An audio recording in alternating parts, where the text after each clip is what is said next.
Imagine waking up and losing your sight one day. That's what happened to author Vanessa Potter in 2012. Losing sight made Vanessa lead her to an experiment to tackle problems like sleep, anxiety, and stress. Specific sleep challenges are based upon triggers, but what are those triggers and how might they be unique to each person?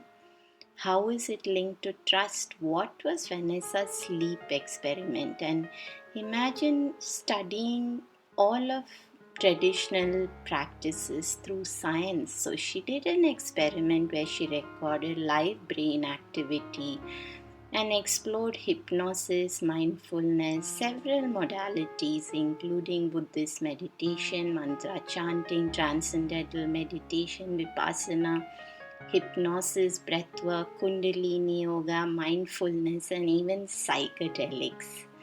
How might someone use bad sleep as a means to investigate and tease out all these hidden and unhelpful beliefs? What did the psychedelics do for Vanessa's mind? When it came to sleep, she found that one of these modalities was the clear winner.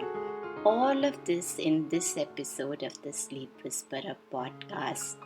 Vanessa Potter is an author, a TEDx speaker, meditation advocate. She became a human guinea pig for science when an extraordinary experience changed the course of her life. After spending 16 years as an award-winning producer, fate intervened when Vanessa found herself blind and paralyzed following a neurological illness. A deep curiosity to better understand the mechanics of her mind propelled her down a new science communication path. A number of science art collaborations with Cambridge neuroscientists led to an immersive EEG exhibition. Vanessa's second book, Finding Her Right Mind, One Woman's Experiment to Put Meditation to the Test, has just been released, so you can go out and grab your copy as we speak, and all links are attached to the show.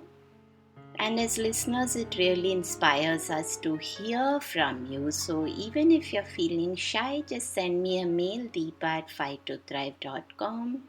Be sure to subscribe to the show so that you can get your favorite episode just as it launches.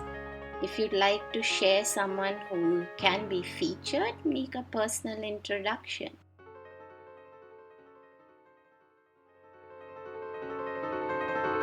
Welcome to the Sleep Whisperer podcast. I'm your host, Deepa.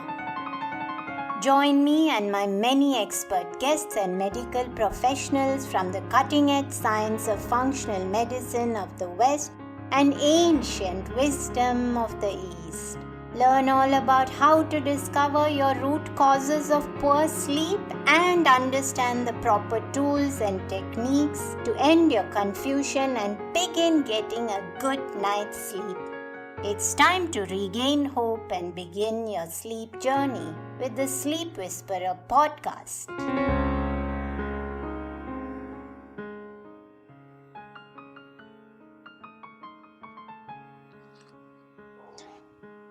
Vanessa, welcome to the Sleep Whisperer podcast. It's a pleasure to have you, and I've been really looking forward to our conversation. And much like sometimes you feel a soul connect to somebody whom you've never met, I felt that way with you somewhere, even on our mailing thread. And I knew that this conversation was going to come from a space that is deeply from your heart to mine, and then spreading it out to our listeners as well. Your story is really warm and touching and gives so much hope. I must tell you that when I watched your TED talk just a few days ago as I was researching for our conversation, and you hadn't actually mentioned the TED talk to me in our communication, so I just happened to look at it, and I was frozen. So I was really frozen to know that what would have been potentially a space where somebody could have just spiraled down into rejection. And of course, you did go through all that, but coming from that space of losing your sight one fine day to where you are, and your book is coming out right now.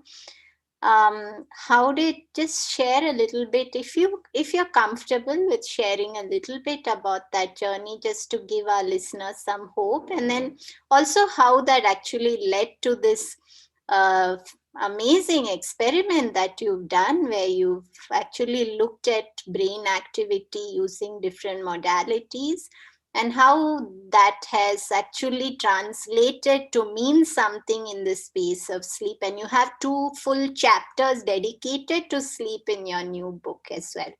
So, would you mind sharing a little bit about that? Sure. So the story, if you like, my story started in 2012. And just to give a bit of a background, I was a busy mum. I had a full-time job as a television producer, and I had two very small children. They were 2 and 4. And I had some plans, and of course, fate came along and threw them all out the window. I basically, it took 3 days. I went blind and paralyzed within the space of 72 hours. It was very shocking. It was due to a very, very rare neurological illness. And it was devastating. There is no other way. And it was one of those experiences that was life changing. People say life changing, but it really was. So I, during that time, started to use a lot of meditation.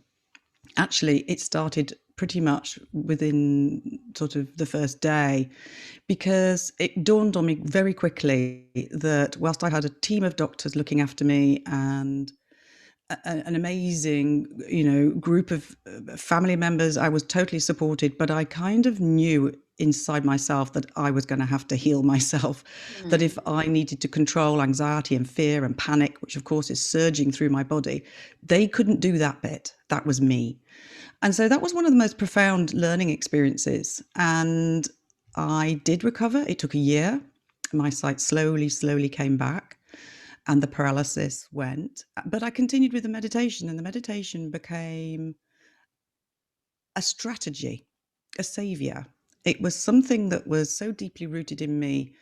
And I'd learned techniques from antenatal classes. So I wasn't a meditator before all of this. I had some tools. And what was fascinating to me was how my mind intuitively dipped into that toolbox and picked out some specific tools. Now, those were visualization. And that is where you visualize a beautiful place quite often. It can be anything. In my case, I visualized a beach. And I also used self-hypnosis, which I had been taught during antenatal classes as well.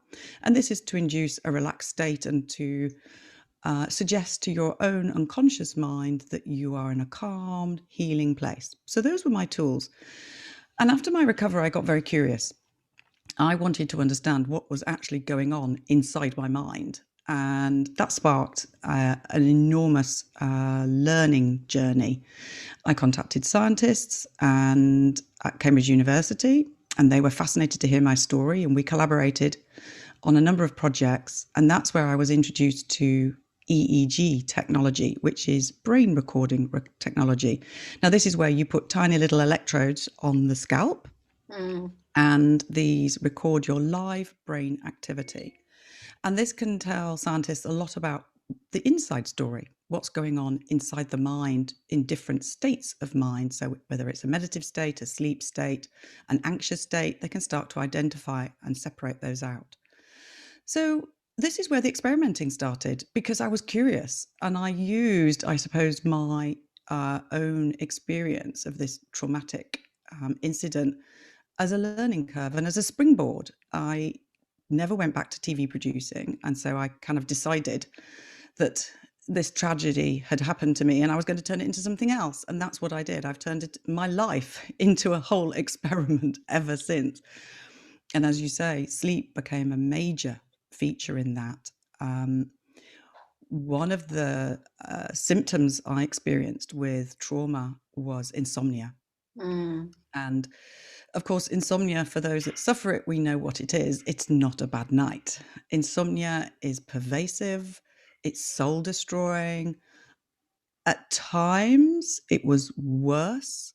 I say that actually, it is true. It was worse than the sight loss at times. So Mm. sleep has always been a very integral part of my research. It's something I'm very interested in. And so when I went to the scientist and I said, look, I'm really curious about the brain, you know this, I want to explore some more mind training techniques. And one of the techniques I wanted to try was self-hypnosis for sleep. The other techniques, there were 10 in total, but self-hypnosis was the one that I used specifically to target sleep. And we wanted to compare that actually to mindfulness to see which had an effect, what could help. I mean, Vanessa, I'm just getting goosebumps as you spoke about that, because I don't know if you've read this book called The Autobiography of a Yogi.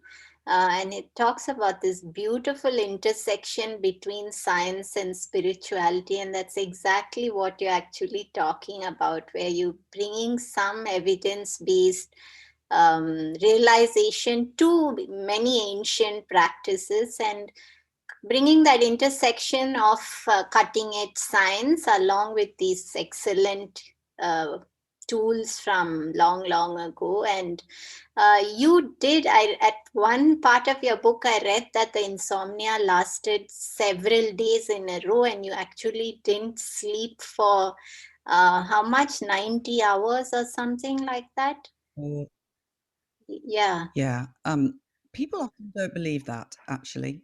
Hmm. I did not sleep for 1 second for 4 days. That was at the absolute height of post-traumatic stress disorder. So I had PTSD when I came home, which isn't remotely surprising given the kind of emotional car crash that I had just experienced. Losing two senses, I should probably explain, is a big shock for the body Yeah. because we use our senses to orientate ourselves, to actually know where we are. And my body had had so much data removed, I Hmm. literally didn't know where I was. And at one point, when I was at the worst, I almost felt like I described it, I was a deep sea diver under the water, and I didn't know what was up, what was down, because of course all my proprioceptors, all my senses that I used for my body to say you are upright, my vision, all of that had gone. So my body was in absolute turmoil, and the mind can't process that kind of trauma at the time. So it waits and it Hmm. slowly unfolds in this trauma response. And my body responded to that. And one of the things that I experienced was this sense of alert. So my body went onto high alert. The alarm bells were going, something terrible was happening. My life was threatened. Nobody could give me answers. And so um, my body kept me awake because we had to fight. We had to Yeah. fight this thing. And so that's why it was in this terrible spiral of insomnia. And that was devastating. That was a really tough experience to go through. So I have a lot of empathy for anyone who suffers that kind of all night insomnia because it's devastating. Yeah. Yeah. Yeah, I can understand that. And I can't even imagine actually going through 4 continuous nights of that. And later you did discover that there were some specific triggers for you in terms of poor sleep, and you would find yourself unable to sleep before nights of certain specific events. So, could you share a little bit about how you realized your triggers, and then of course how did you get past them, but also what is the role that triggers play on anyone's sleep challenges? How can somebody identify? I mean, obviously it's going to be unique and different to each one of us, but you do put a lot of emphasis on triggers in the role of insomnia. So talk to you about that. Yeah, I mean, what I've just described is my unconscious mind, and my unconscious mind is looking after me. So that alarm bell pressing that it was doing for those 4 nights, it was doing to protect me. And I think that's one of the things that we need to always investigate and be curious about. you're quite right. Once I got past that stage, and I should say that my sleep then leveled out and went back to normal, and I was very lucky. I had a lot of support, and the meditation and breathing techniques were really helpful. But you're quite right. I had a very specific trigger, and this came to light over the next few years because I did a lot of writing and I did a lot of speaking. And I had my Achilles heel, if you like, of sleep is public speaking. Now, like the millions of other people in the world that are utterly frozen with terror at the thought of speaking to, actually, it can be a small group of people or 1,000 people. For a lot of us, it doesn't really matter. It's the idea of being exposed and on show. And this I knew I'd had it all throughout my professional career. But then I was invited, as you mentioned earlier, to give a TEDx talk. And I realized that I couldn't do that and have this fear, because how the fear manifested in me is it meant the alarm bell was pressed again. And so I didn't sleep. So my body would be going, you've got this big talk, you have to stay up all night, practice, you have to be great, you have to be alert and awake, you have to be on it, you can't go to sleep. And so I would not, and again, I would have a whole night. Now, with a TED talk, you are timed. There's a big clock. What people don't always realize, at the front of you is a huge clock with a countdown. And they time your talk to the minute, in fact, to the second. So this is an enormous pressure, and you have to be word perfect. You get one shot. You have to have a script that you've learned. So there's a lot of pressure. And my talk was to 1,000 people with 4 cameras. And with a lot of technology involved, I had to run a whole PowerPoint presentation as well. So this I knew was going to tip me over the edge. So I used some hypnotherapy. I went to a hypnotherapist to identify those triggers, and that was just so incredibly successful. So my triggers were, yes, you have to stay awake, you have to be on guard, you have to protect yourself. But it wasn't the talking. What we identified, and this is where it's interesting. Sleep is so complex and multi-layered. It wasn't the talk actually that was stopping me sleeping. It was the fear of giving the talk. So I know that sounds like the same thing, but it's not. And we investigated that and actually separated out the sleep. And so the sleep became part of my program, where I would listen to a recording that said, you are totally in control. You've learnt your script. You know what you're going to do. This is going to be an amazing experience. And now all you need to do is just sleep. And it worked. It worked absolutely brilliantly. Wow. I mean, I was just going to tell you in the middle of that I can totally relate to that, because that was my absolute fear as well. I would panic at the thought of addressing any gathering, and it could be even just 5 students in my class in school, and you'll be frozen, you'll panic, you have heart racing, everything that's fight or flight in that state of emergency. And I think a lot of people still go through that for several reasons. And one thing came to my mind, Vanessa, and I wanted to quickly share before we get to the next phase of our conversation, is that in ancient yoga, there is this belief that when you practice inversions like the headstand, it resolves an area of the brain which is related to fear. So whatever you would find very, very scary for you would go away in time when you started a regular practice of a headstand.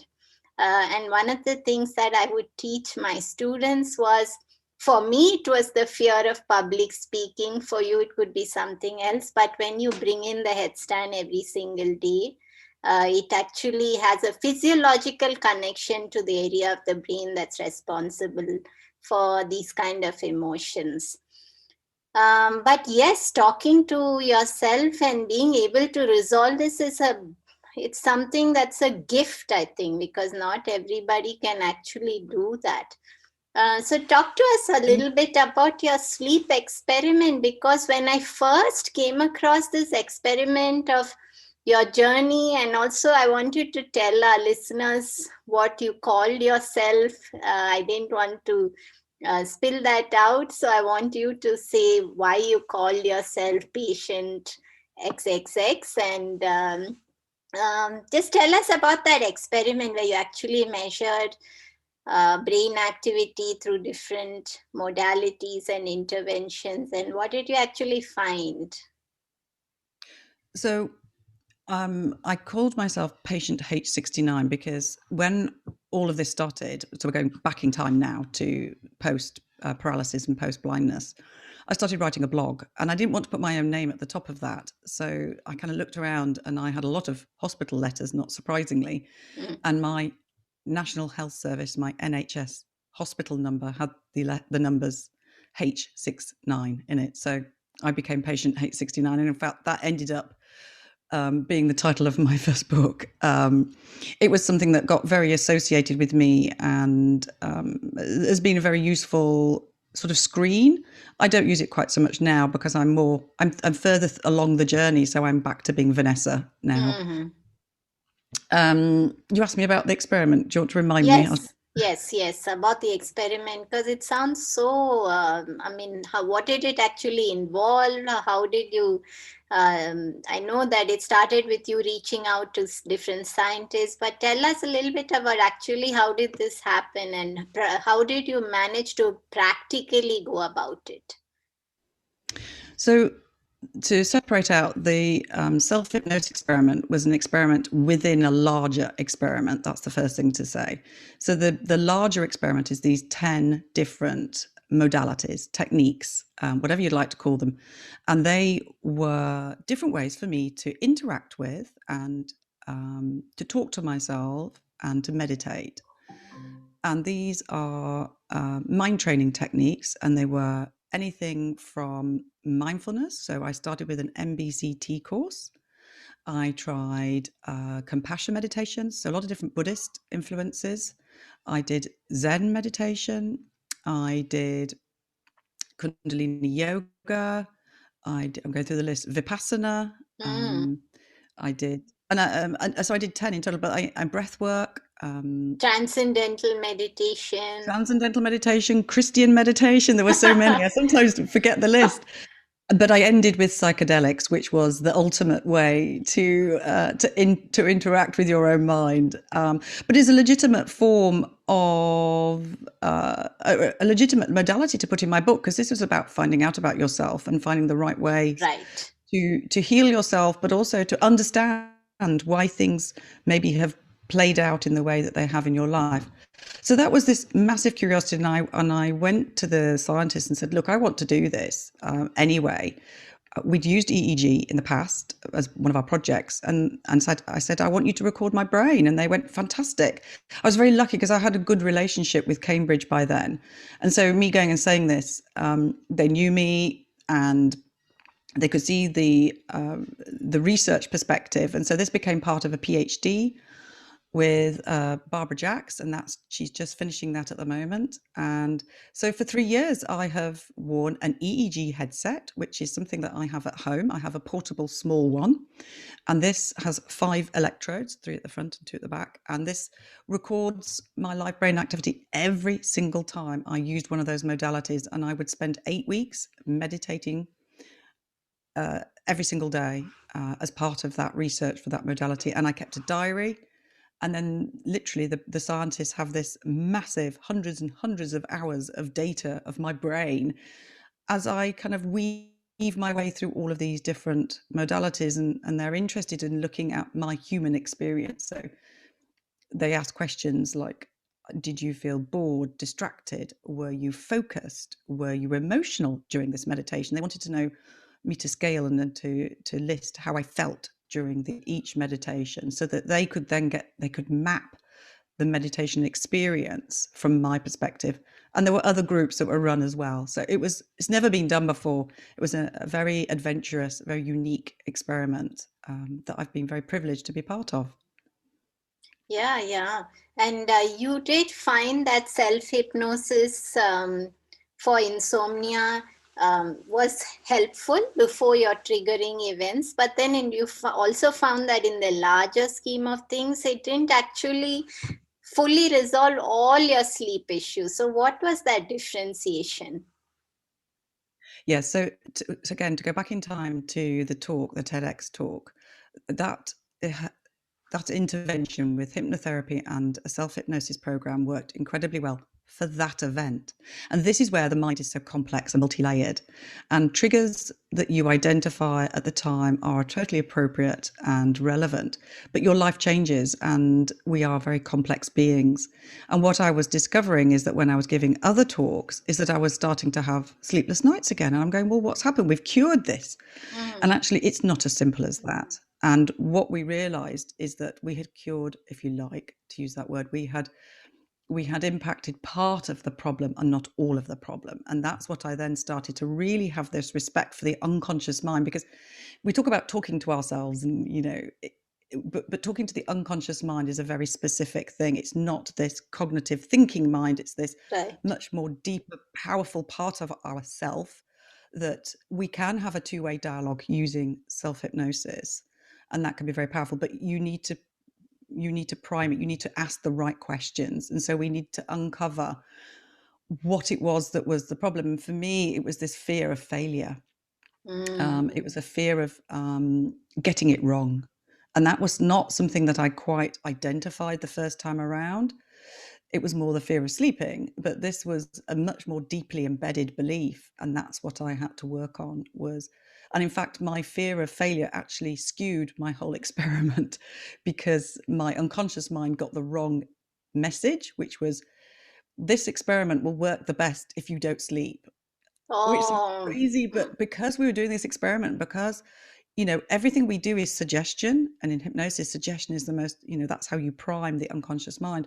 So I picked up this message that I needed to not sleep, because then that would make the results more dramatic, which is fascinating to know that the unconscious mind can be, the unconscious mind doesn't have this cognitive process that we have. It doesn't rationalize, it's emotional.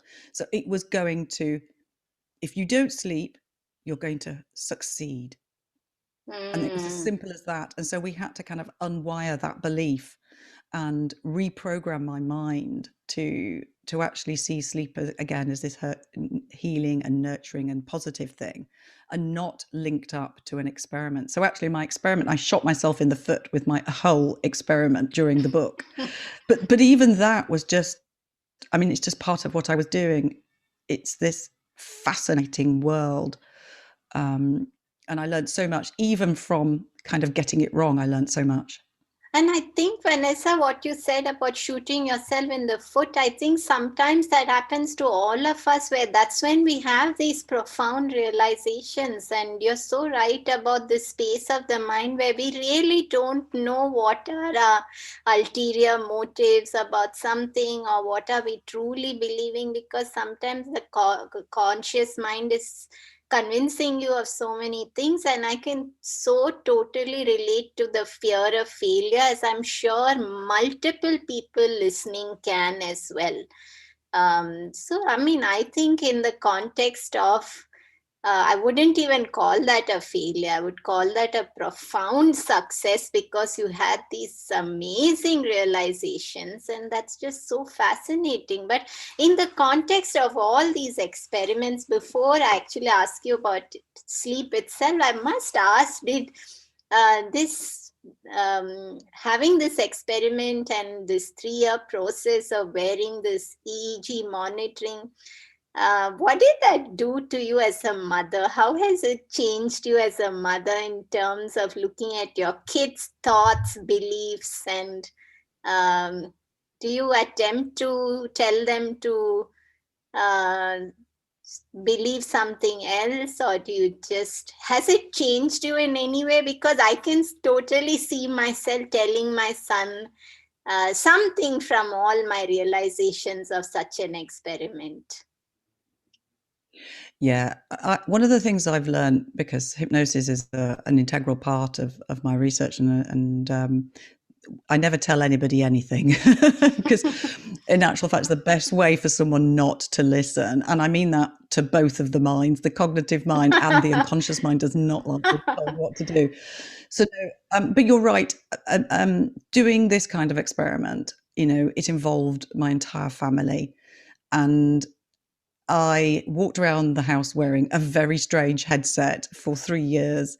And my children were kind of curious from the distance. They didn't want to be involved in any meditation, and I never imposed that on them. My son and I do a body scan together quite regularly as a relaxation tool at bedtime. And actually, I do use some very, very gentle, suggestive language with him at nighttime to empower him to sleep. And that's a very, very gentle, and it creates an incredible bond between us. I mean, I've been doing that since he was 7 or 8. We've been doing it for years, and he still asks for it. So my meditation practice and the hypnosis tools I've learned have all bled out into my family in a very positive way. They've become involved in it, but from a kind of peripheral point of view, it's connected us a lot more. So me learning about myself made me kinder, more patient, less volatile at times, less shouting on the school run. So you can say don't do this, but they'll do what you do. And so me becoming more patient or holding my breath and going, right, no, I'm not going to say that, had a very, very positive ripple effect on the rest of the family. So Vanessa, in all these, the fact that you're saying that there has been a little bit of spillover from these experiments into your children's life, both in terms of guiding them gently, but also in terms of bonding with them.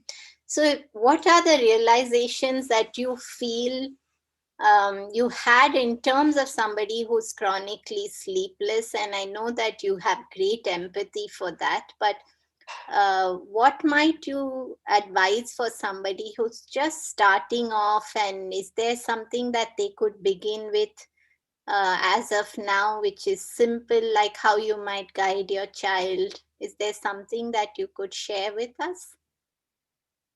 Absolutely. So I think the first thing is don't beat yourself up. That's the first thing, kindness. And also perhaps maybe consider that you can't talk yourself out of a sleepless night. When this mind, this rational, chattery inner mind starts going off on one, that's very, very unhelpful. So, and this isn't the mind that will, in my view, will help you sleep. It's the bigger unconscious mind that we need to reassure and make feel safe. So sleep hygiene, I'm a big believer in routine, and I know a lot of sleep scientists will reiterate that.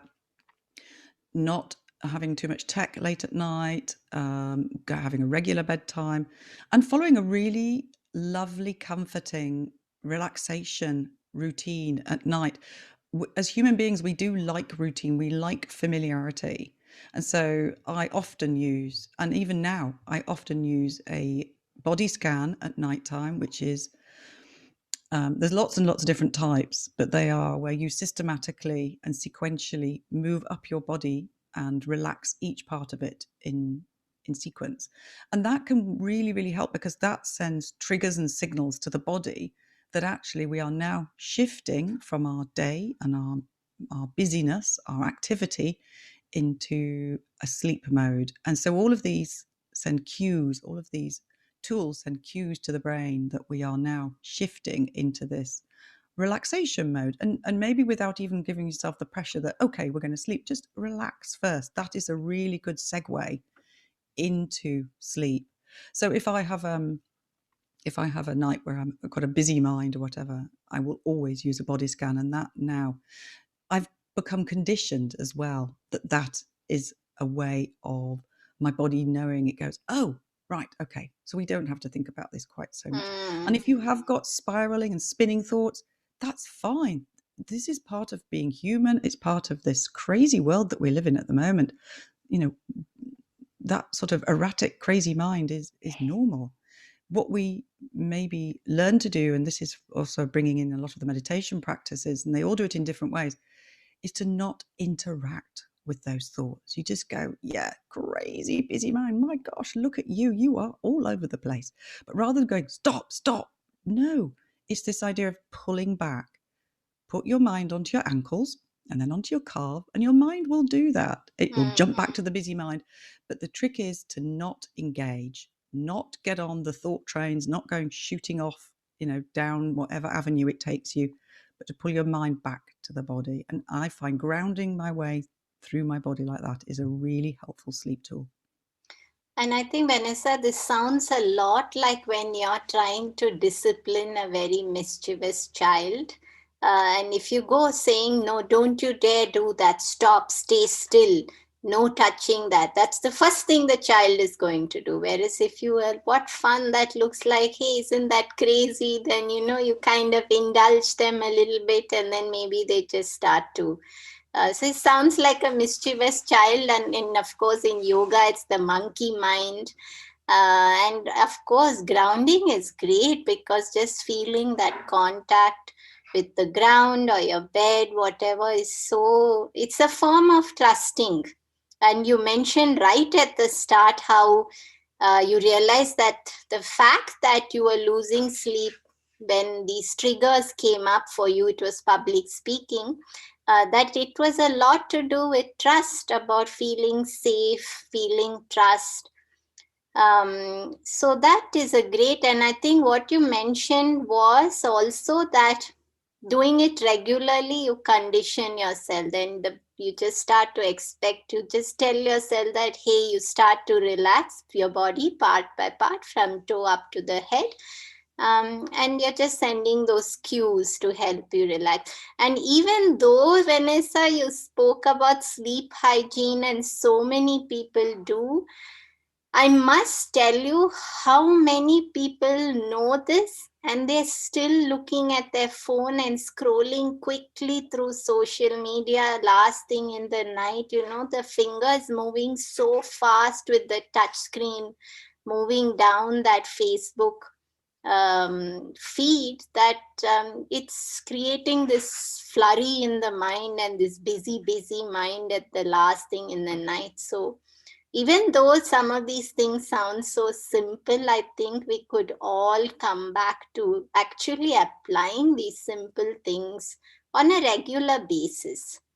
And I want to ask you, because I was really at the end of your book and I've been very blessed to get the sneak peek of it before we actually have it out for everyone else. And I came across this section at the end where you speak a little bit about finally what were your realizations regarding these different modalities using the experiments of mapping your brain activity. So you had some realizations regarding all these modalities, and we discussed this in the beginning, that these include Vipassana, Buddhist meditation, mantra, transcendental meditation, Zen meditation, psychedelic, self-hypnosis, breath work, Kundalini yoga, and mindfulness.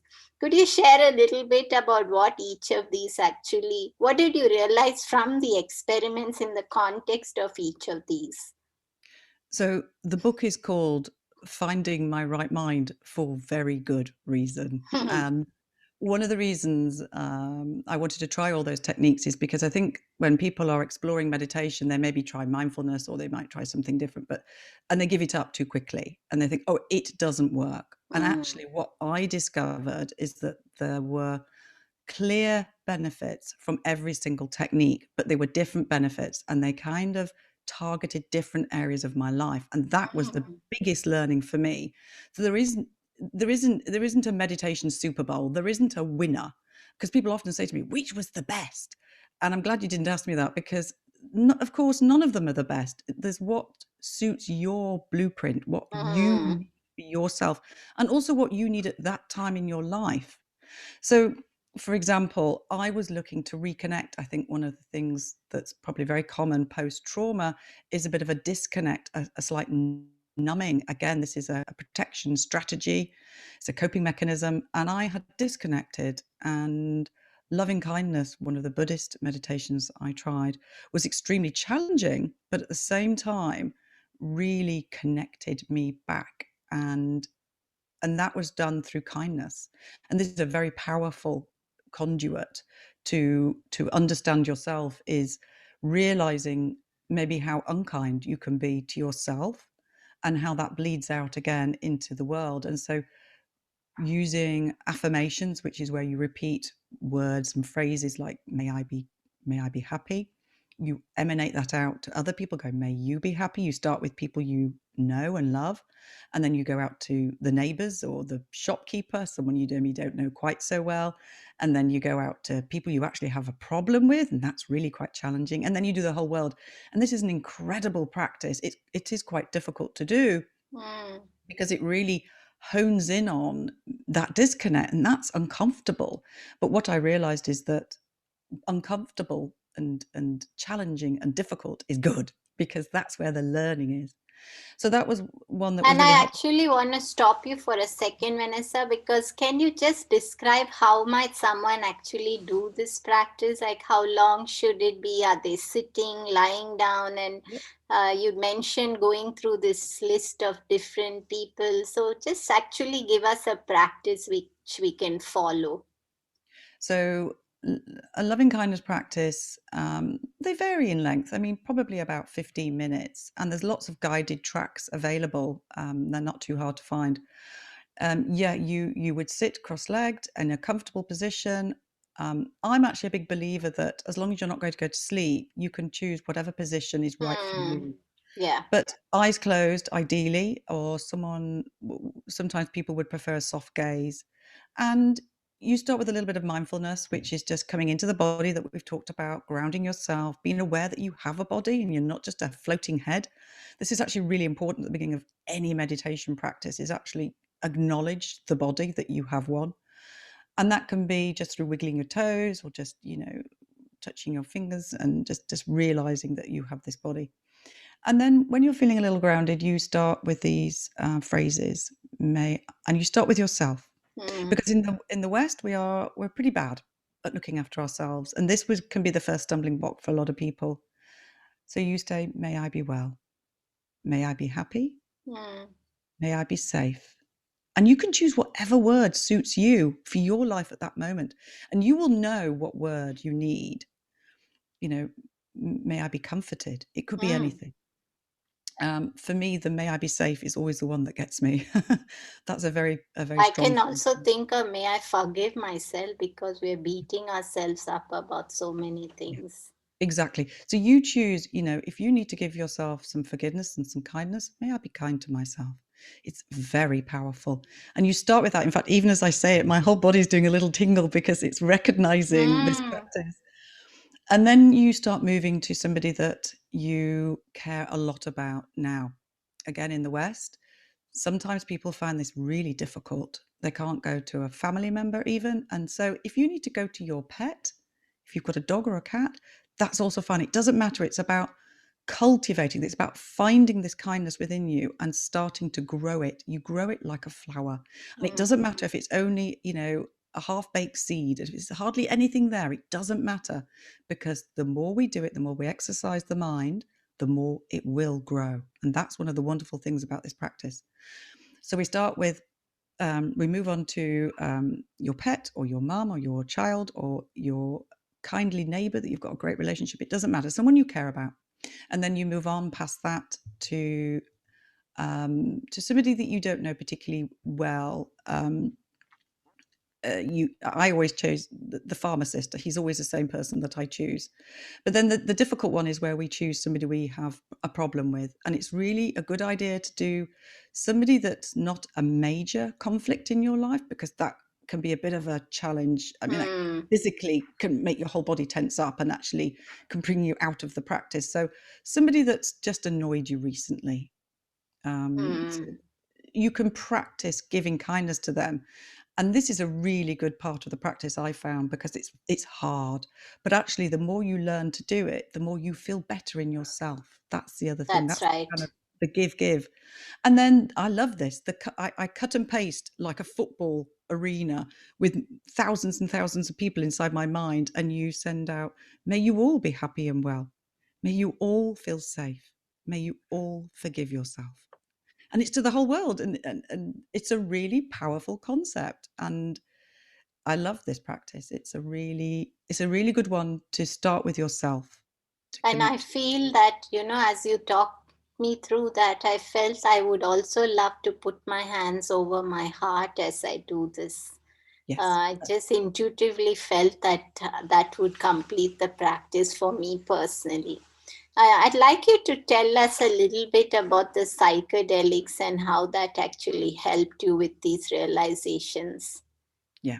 So the psychedelics came at the end of this journey because it's not something you take lightly. I Yes. went to a legal retreat in Amsterdam. So, and I should just caveat anything to do with psychedelics. I'm talking about it in a therapeutic framework, Yes, yes, absolutely. not Not within a, recreational. not that I will judge others, but for me, this was about self healing and not about recreation in that Yes. sense. So there's a lot of research in psychedelics at the moment: psilocybin, MDMA, DMT, all these drugs that can elicit this non-ordinary state, which is this other way of communicating with Mm. ourselves and those very deep parts of ourselves and our belief systems that we actually don't normally have any access to.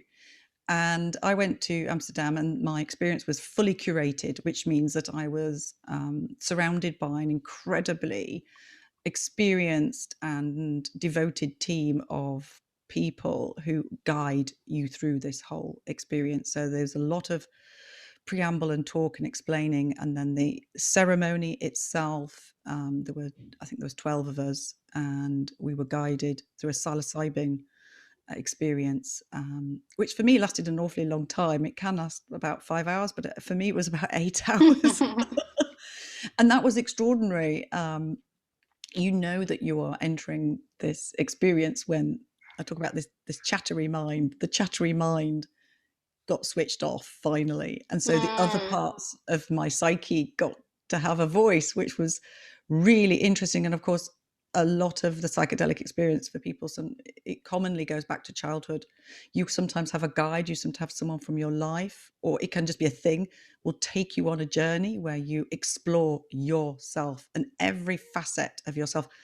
I described it as being a little bit like, if you think that your life is the theatre stage, the psychedelic experience takes you backstage, and you Mm. see all the rigging behind the curtains. You see who's Got pulling it. the curtains closed, Mm. who's the actors, who's the operators, and even further back than that, who's in the dressing room waiting to come on stage, who hasn't come on stage yet. Mm.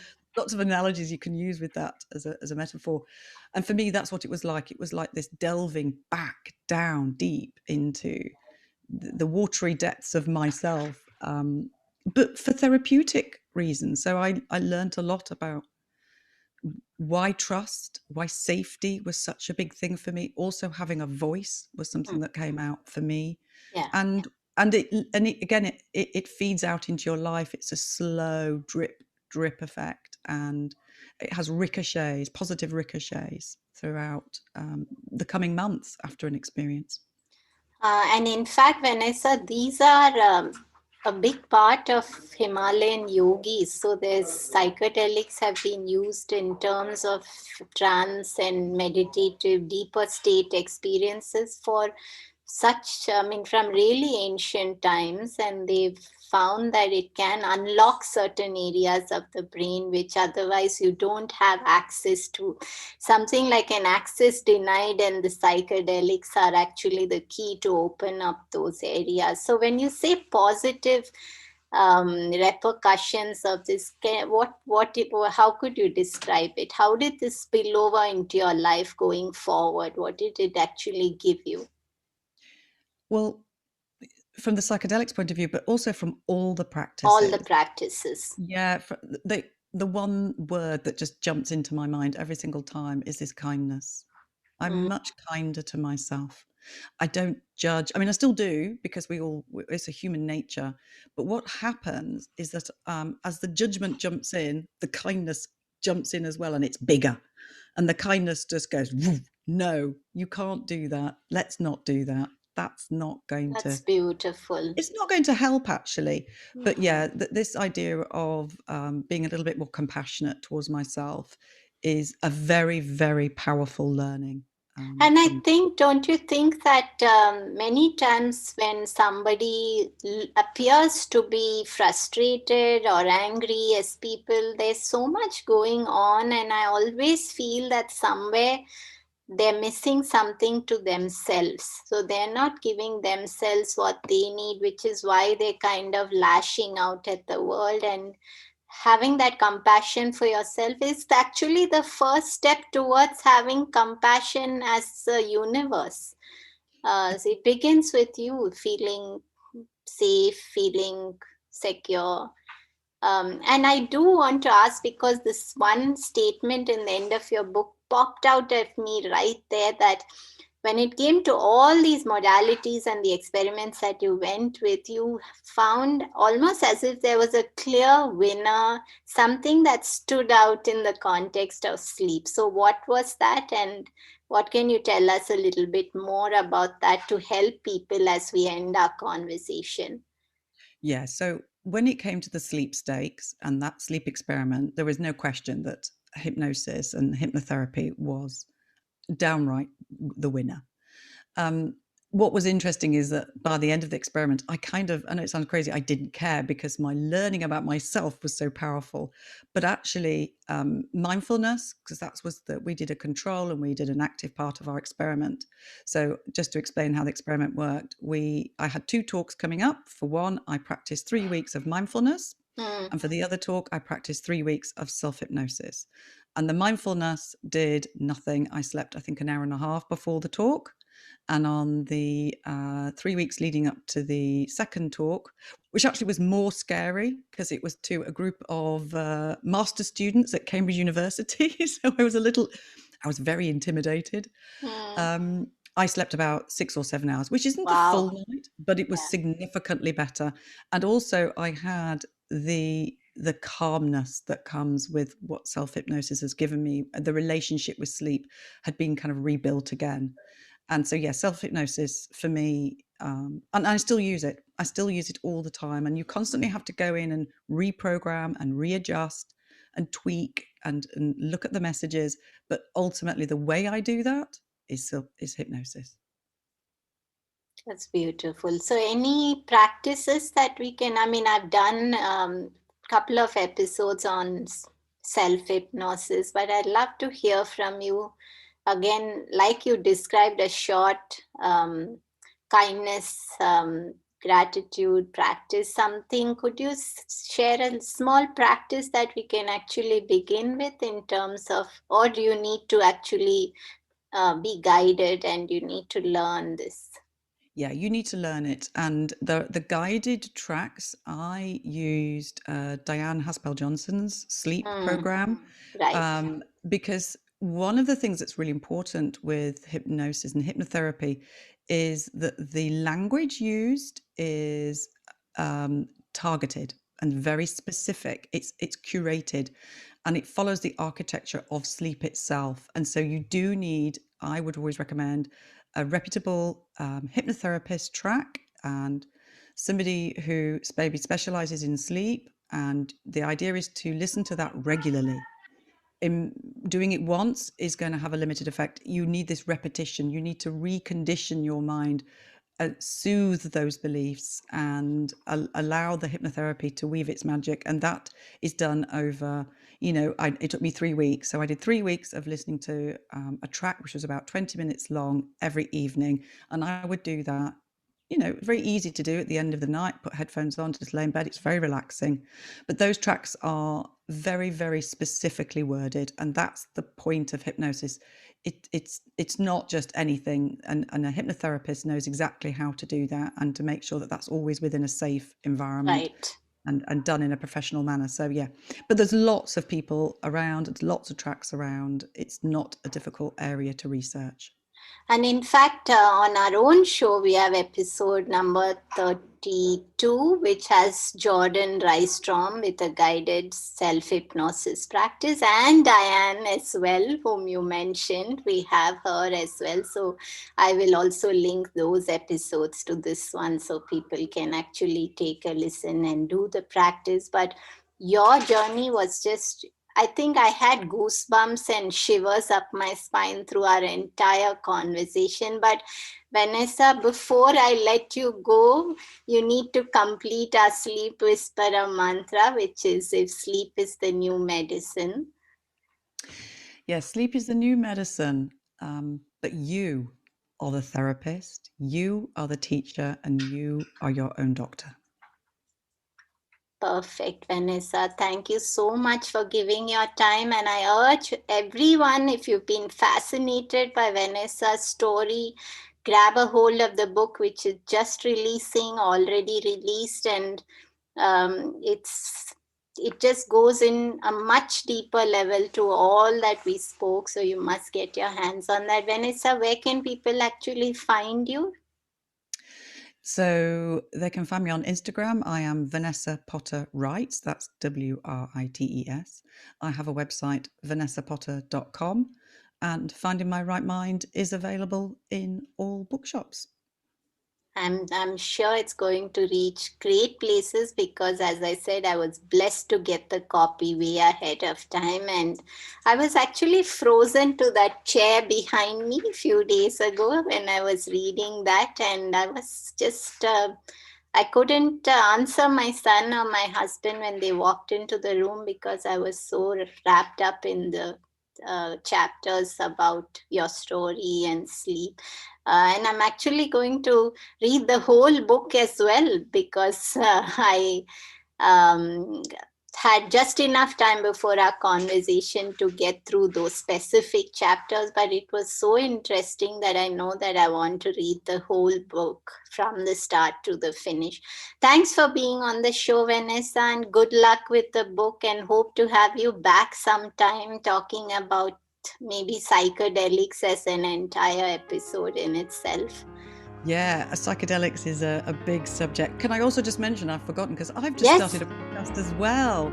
Oh, lovely. It follows on from the book, actually, because I learned so much, and I'm just so curious. That is my modus operandus is curiosity. Yes. And so it's called Finding Your Right Mind, and that's a lovely podcast I just started. So if anybody's interested, they can pick up on that as well. But thank you so much for having me. Yeah, it's been great.